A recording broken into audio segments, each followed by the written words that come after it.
दोस्तों एक बात बताओ, क्या आपकी लाइफ में कभी ऐसा हुआ है कि सब कुछ ठीक चल रहा हो, कोई बड़ी प्रॉब्लम नहीं हो, लेकिन फिर भी अंदर से एक अजीब-सी खालीपन हो, एक फीलिंग जो आप किसी को डिस्क्राइब भी नहीं कर पाते? लोगों से मिलते हो, हँसते हो, सब नॉर्मल लगता है बाहर से, लेकिन रात को अकेले बैठो तो एक बेचैनी होती है जो कहती है कि यार कुछ तो है जो ठीक नहीं है, कुछ मिसिंग है और आप खुद नहीं जानते कि वो क्या है। अगर ये फीलिंग आपको फ़ैमिलियर लगती है, तो आज का ये वीडियो आपके लिए है। कार्ल जुंग, जो 20वीं सदी के सबसे बड़े साइकोलॉजिस्ट में से एक थे, उन्होंने कहा था कि यह बेचैनी कोई प्रॉब्लम नहीं है। ये एक्चुअली आपका साइकी है, जो आपसे बात करने की कोशिश कर रहा है और अगर आपने उसे सुना, तो आपकी लाइफ में एक ऐसा चेंज आ सकता है, जो बाहर से नहीं, अंदर से आएगा। Real change, permanent change. तो आज के इस वीडियो में हम जुंग की साइकोलॉजी के थ्रू समझेंगे कि वो चेंज एक्चुअली होता कैसे है, क्यों होता है और आप उसे कैसे कॉन्शियसली इनवाइट कर सकते हो अपनी लाइफ में। पहली बात, जुंग ने कहा था कि हर इंसान एक मास्क पहनता है और उन्होंने इस मास्क को एक नाम दिया था, पर्सोना। पर्सोना वो फेस है जो हम दुनिया को दिखाते हैं। घर में एक मास्क, ऑफिस में दूसरा मास्क, दोस्तों के सामने तीसरा, सोशल मीडिया पर चौथा। और धीरे धीरे ये मास्क्स इतने कंफर्टेबल हो जाते हैं, इतने फेमिलियर हो जाते हैं कि हम खुद भूल जाते हैं कि इनके नीचे कोई असली फेस भी है। सोचो एक इंसान है जो हमेशा स्ट्रॉन्ग दिखता है, हर सिचुएशन में कॉन्फिडेंट, हर किसी के सामने एक स्माइल, लेकिन अकेले में वो टूटा हुआ है। वो रोना चाहता है लेकिन रो नहीं सकता, क्योंकि उसने खुद को इतने सालों से यही सिखाया है कि स्ट्रॉन्ग लोग नहीं रोते। ये इंसान अपने पर्सोना में इतना फंस गया है कि उसे खुद नहीं पता कि वो एक्चुअली कैसा फील करता है। और जुंग का कहना था कि जब इंसान अपने पर्सोना को ही अपनी आइडेंटिटी मान लेता है, तो वो खुद से डिस्कनेक्ट हो जाता है और यही डिस्कनेक्ट वो बेचैनी पैदा करती है, जिसकी हमने शुरू में बात की। तो पहला सवाल जो आपको खुद से पूछना है वो ये है कि वो कौन सा मास्क है जिसे आपने इतने सालों से पहन रखा है कि आप खुद भूल गए हो कि उसके नीचे क्या है। दूसरी बात, पर्सोना के साथ साथ जुंग ने एक और कॉन्सेप्ट दिया था जो शायद उनका सबसे पावरफुल आइडिया था और उसे उन्होंने शैडो कहा। शैडो वो हिस्सा है जो हमारे अंदर है, लेकिन जिसे हमने कॉन्शियसली या अनकॉन्शियसली रिजेक्ट कर दिया है। वो इमोशंस जो हमें बताए गए कि ये फील करना गलत है, वो डिज़ायर्स जो हमें लगता है कि एक्सेप्ट नहीं की जा सकती, वो क्वालिटीज़ जो हमारे अंदर हैं लेकिन जिन्हें हम खुद में देखना नहीं चाहते। उदाहरण के तौर पर एक बच्चा है जो बचपन में जब भी गुस्सा होता था तो उसे कहा जाता था कि चुप रहो, ये अच्छी बात नहीं है, गुस्सा मत करो। तो उस बच्चे ने सीख लिया कि गुस्सा करना रॉन्ग है। उसने अपने गुस्से को अंदर दबा लिया, लेकिन वो गुस्सा गया नहीं, वो उसके शैडो में चला गया। और अब जब वो एडल्ट है तो वो गुस्सा नहीं कर पाता, अपनी बाउंड्रीज सेट नहीं कर पाता, लोग उसके साथ जो चाहें करते हैं और वो बस सहता रहता है, क्योंकि उसने बहुत पहले डिसाइड कर लिया था कि यह इमोशन मेरी है ही नहीं। जुंग का कहना था कि शैडो जितना ज़्यादा दबाया जाए, वो उतना ज़्यादा पावरफुल हो जाता है और एक दिन वो किसी न किसी तरह बाहर निकलता ज़रूर है। कभी ओवर रिएक्शन के रूप में, कभी डिप्रेशन के रूप में, कभी सेल्फ सैबोटाज के रूप में। इसीलिए जुंग ने कहा था कि शैडो को फेस करना ज़रूरी है, उसे इंटीग्रेट करना ज़रूरी है। और शैडो को फेस करने का मतलब ये नहीं कि आप बुरे बन जाओ, इसका मतलब ये है कि आप उन हिस्सों को एक्नॉलेज करो जो आपके अंदर हैं, लेकिन जिन्हें आपने रिजेक्ट किया हुआ है, क्योंकि जब तक आप उन्हें एक्नॉलेज नहीं करते, वो आपको बाहर से कंट्रोल करते रहेंगे। तीसरी बात, जुंग ने एक प्रोसेस के बारे में बात की थी जिसे उन्होंने इंडिविजुएशन कहा और यह उनके पूरे काम का कोर था। इंडिविजुएशन का मतलब है वो जर्नी जिसमें एक इंसान धीरे धीरे वो बनता है जो वो एक्चुअली है। और यहाँ एक बात ध्यान से सुनो, जुंग का कहना था कि हम में से ज़्यादातर लोग वो नहीं जी रहे जो हम एक्चुअली हैं, हम वो जी रहे हैं जो हमें बताया गया कि हमें जीना चाहिए। हमारे पेरेंट्स ने कहा कि डॉक्टर बनो, इंजीनियर बनो। सोसाइटी ने कहा कि इस उम्र तक शादी करो, ये काम करो, ये घर खरीदो। दोस्तों ने कहा कि यही कूल है, यही नॉर्मल है, और हमने वो सब फॉलो किया।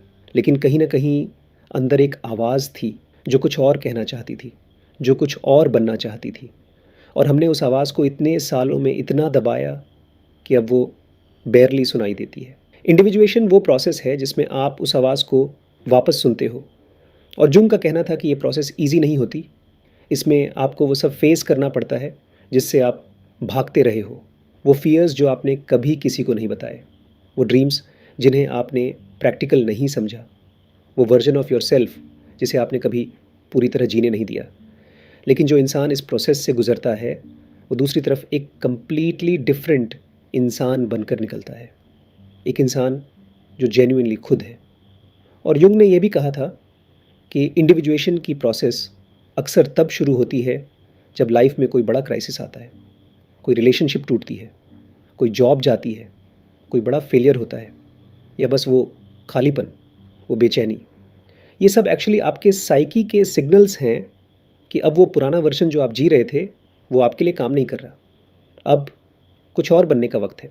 चौथी बात, जुंग ने रेपिटिशन कंपल्शन के बारे में बात की थी। और ये कॉन्सेप्ट बहुत इंपॉर्टेंट है क्योंकि ये हमें समझाता है कि हम वही गलतियां हो बार बार क्यों करते हैं।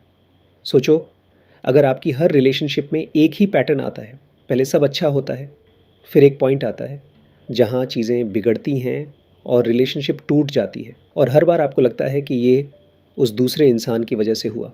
लेकिन अगर यही पैटर्न हर बार रिपीट हो रहा है अलग अलग लोगों के साथ, तो कॉमन फैक्टर कौन है? आप हो। या सोचो कि आप हर बार किसी काम को शुरू करते हो, कुछ दिन मेहनत करते हो और फिर एक पॉइंट पर आकर छोड़ देते हो हर बार। तो जुंग का कहना था कि ये पैटर्न्स कोइंसिडेंस नहीं है, ये आपके अनकॉन्शियस माइंड के पैटर्न्स हैं जो बार बार आपकी लाइफ में सेम सिचुएशंस रिक्रिएट कर रहे हैं। जब तक आप उन पैटर्न्स को कॉन्शियसली नहीं देखते, तब तक आप उनसे बाहर नहीं निकल सकते। और इन्हें देखने का तरीका ये है कि आप अपनी लाइफ को थोड़ा जूम आउट करके देखो। वो कौन सी सिचुएशन है जो बार बार आती है, उसमें आपका रोल क्या होता है, आप हर बार क्या करते हो, और क्या आपने कभी कुछ डिफरेंट ट्राई किया? ये सवाल अनकंफर्टेबल है, लेकिन यही सवाल आपको उस लूप से बाहर निकाल सकते हैं जिसमें आप शायद सालों से हो। पांचवी बात, जुंग ने प्रोजेक्शन के बारे में बात की थी, और ये कॉन्सेप्ट इतना पावरफुल है कि अगर आपने इसे जेन्युइनली समझ लिया, आपका खुद के साथ रिलेशनशिप भी बदल जाएगा। प्रोजेक्शन का मतलब है कि हम अपने अंदर की जो चीज़ें होती हैं, जिन्हें हम एक्सेप्ट नहीं करते, उन्हें हम दूसरों में देखने लगते हैं। ये थोड़ा कॉम्प्लेक्स लगता है, तो इसे एक एग्जाम्पल से समझते हैं। एक इंसान है जो बहुत एम्बिशियस है, बहुत ड्रिवन है, लेकिन उसे बचपन से ये सिखाया गया था कि ज़्यादा एम्बिशियस होना ग्रीडी होना है, सेल्फिश होना है। तो उसने अपनी एम्बिशन को अपने शैडो में धकेल दिया। अब जब वो किसी सक्सेसफुल इंसान को देखता है तो उसे बहुत इरिटेशन होती है। उसे लगता है कि ये इंसान बहुत शो ऑफ करता है, बहुत एरोगेंट है, लेकिन एक्चुअली वो उस इंसान में वो क्वालिटी देख रहा है जो उसके अपने अंदर है, लेकिन जिसे उसने रिजेक्ट किया हुआ है। और जुंग का कहना था कि जब कोई इंसान आपको बहुत ज़्यादा ट्रिगर करे, जब कोई क्वालिटी किसी में आपको बहुत ज़्यादा बॉदर करे, तो रुकिए और खुद से ऑनेस्टली पूछिए कि क्या ये क्वालिटी मेरे अंदर भी कहीं है जिसे मैंने एक्सेप्ट नहीं किया।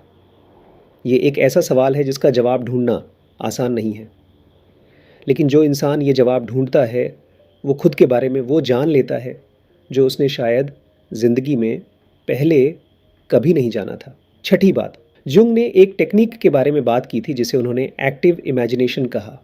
और ये कोई मिस्टिकल प्रैक्टिस नहीं है, ये एक प्रैक्टिकल टूल है जिससे आप अपने अनकॉन्शियस माइंड से बात कर सकते हो।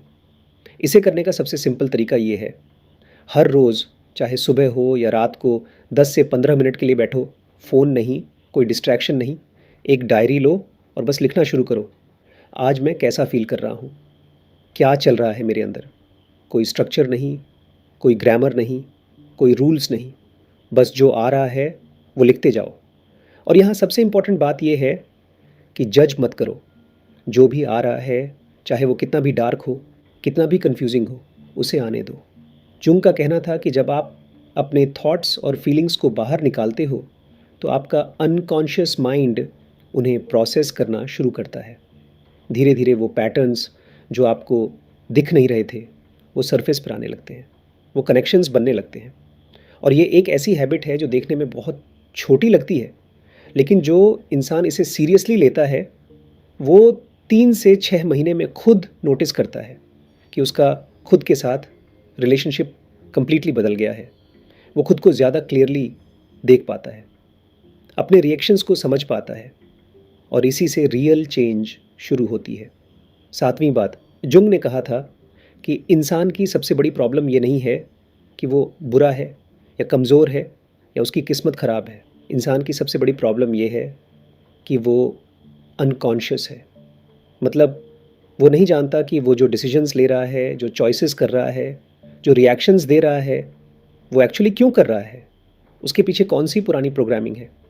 बचपन में क्या हुआ था जिसने उसे ये सिखाया? कौन से वुंड्स हैं जो अभी तक हील नहीं हुए?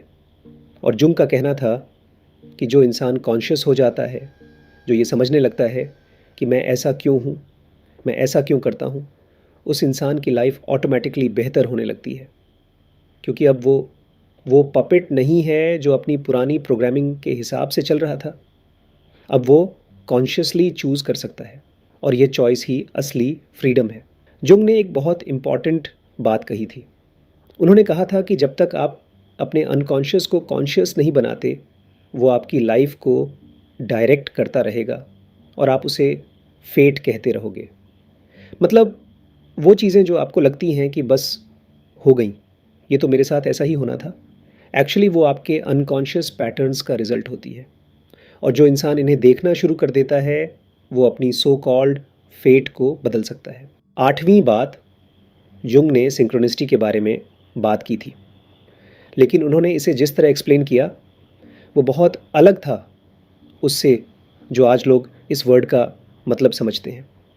जुंग का कहना था कि कभी-कभी हमारी लाइफ में ऐसे कोइंसिडेंसेस होते हैं, जो कोइंसिडेंसेस नहीं होते। एक ऐसा मोमेंट जब आप किसी चीज़ के बारे में सोच रहे होते हो और एग्ज़ैक्टली उसी वक्त कुछ ऐसा होता है जो डायरेक्टली उससे कनेक्ट होता है। लेकिन जुंग ने कहा कि ये कोई मैजिकल फिनोमेनन नहीं है। ये एक्चुअली इस बात का साइन है कि आपका कॉन्शियस और अनकॉन्शियस माइंड एक डायरेक्शन में अलाइन हो रहे हैं। जब आप जेन्युइनली किसी चीज़ के बारे में डीपली अवेयर होते हो, जब आपका पूरा अटेंशन उस पर होता है, तो आपका ब्रेन उससे रिलेटेड पैटर्न्स को हर जगह नोटिस करना शुरू कर देता है। जो पहले वहाँ थे लेकिन आप देख नहीं रहे थे, ये कोई यूनिवर्स का साइन नहीं है, ये आपके अपने माइंड की पावर है। और इसीलिए जब आप अपने आप को जेन्युइनली जानने की जर्नी पर होते हो, जब आप इंडिविजुएशन की प्रोसेस में होते हो, तो आपको ऐसे कोइंसिडेंसेस ज़्यादा होने लगते हैं। सही वक्त पर सही लोग मिलते हैं, सही इन्फॉर्मेशन आती है। ये इसलिए नहीं कि कोई ऊपर से भेज रहा है, ये इसलिए है क्योंकि अब आपका माइंड उन चीज़ों को नोटिस कर रहा है जो हमेशा से थीं, लेकिन आप पहले उन्हें देखने की पोजीशन में नहीं थे।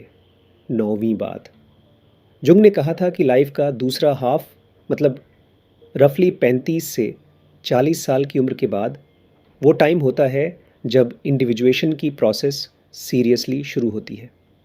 और ये बात उन्होंने इसलिए कही थी क्योंकि उन्होंने ऑब्ज़र्व किया था कि ज़्यादातर लोग लाइफ के पहले हाफ में बाहर की तरफ फोकस्ड होते हैं।